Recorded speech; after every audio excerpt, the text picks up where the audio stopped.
के भी मौसम की अपडेट उनसे ले लेंगे। हिमांशु, इस वक्त देहरादून में क्या कुछ स्थिति बनी हुई है?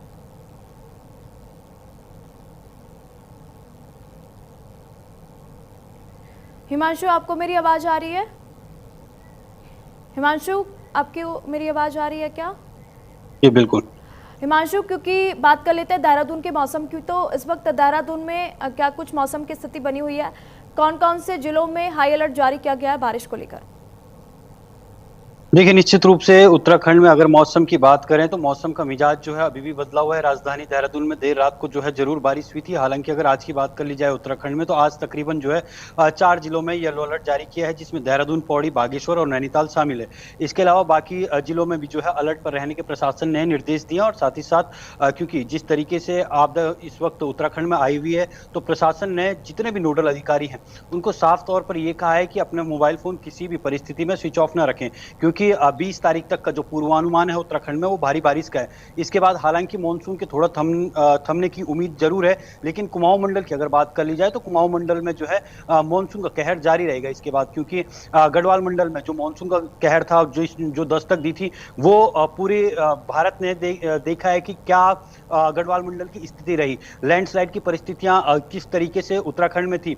चारों धामों की अगर बात कर ली जाए तो चारों धामों में यात्रा अभी रोकी गई है। केदारनाथ में क्योंकि लगातार लैंडस्लाइड की परिस्थितियां हो रही है, पैदल मार्ग भी बार बार बाधित हो रहा है। वहीं अगर बद्रीनाथ धाम की बात कर ली जाए तो बद्रीनाथ धाम भी जो है बार बार बाधित हो रहा है। इसके साथ ही साथ यमुनोत्री मार्ग भी पूरी तरीके से बाधित हो चुका है, और गंगोत्री मार्ग के कम से कम 1 महीने तक खुलने की उम्मीद नहीं की जा सकती है, क्योंकि जिस तरीके से धराली और हर्सिल में आपदा आई है, तो ऐसे में जो है कई जगह पर जो सड़कें दोबारा से वॉश आउट हो चुकी हैं। कल जिस तरीके की परिस्थितियां थी उत्तरकाशी के धराली में, वो देखने लायक थी, क्योंकि जो पैदल जो रास्ता था वहां पर जो आवाजाही कर रहे थे स्थानीय लोग, उनको भी दिक्कतों का सामना करना पड़ा। जी बिल्कुल।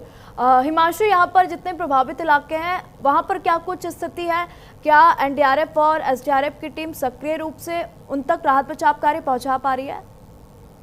देखिए, जहां पर भी आपदाग्रस्त क्षेत्र उत्तराखंड में इस वक्त है, जैसे उत्तरकाशी के धराली और हर्सिल की बात कर ली जाए, तो एनडीआरएफ एसडीआरएफ के साथ साथ वहां पर सेना का भी डिप्लॉयमेंट है। वहीं अगर दूर दराज के क्षेत्रों में बात कर ली जाए तो वहां पर एसडीआरएफ जरूर तैनात है, और इसके साथ ही साथ जिला प्रशासन की जो डीडीआरएफ है उसको भी तैनात किया गया है। यानी कि जिला प्रशासन और जो राज्य स्तरीय प्रशासन है, दोनों आपस में समन्वय बनाकर जो है वहां पर लगातार राहत और बचाव कार्य कर रहे हैं। लेकिन परिस्थितियां अभी थोड़ा सामान्य जरूर हुई है उत्तराखंड में, लेकिन लैंडस्लाइड की परिस्थितियां जो है लगातार सामने आ रही हैं, और जगह जगह लैंडस्लाइड की खबरें आ रही है। और लैंडस्लाइड की खबरें के साथ साथ ही सबसे बड़ी बात यह कि जो नदी नाले हैं वो भी उत्तराखंड में उफान पर है, और उफान पर होने के साथ साथ जो है नदियों का जलस्तर भी बढ़ रहा है। और स्थानीय प्रशासन जो है नदी किनारे रहने वाले लोगों को जो है सतर्क रहने का जो है अलर्ट रहने के लिए लगातार कह रहा है। और क्योंकि देहरादून की अगर बात कर ली जाए तो देहरादून में जलभराव जैसी समस्याएं होती हैं, आमतौर पर देखने को मिलती हैं, तो ऐसे में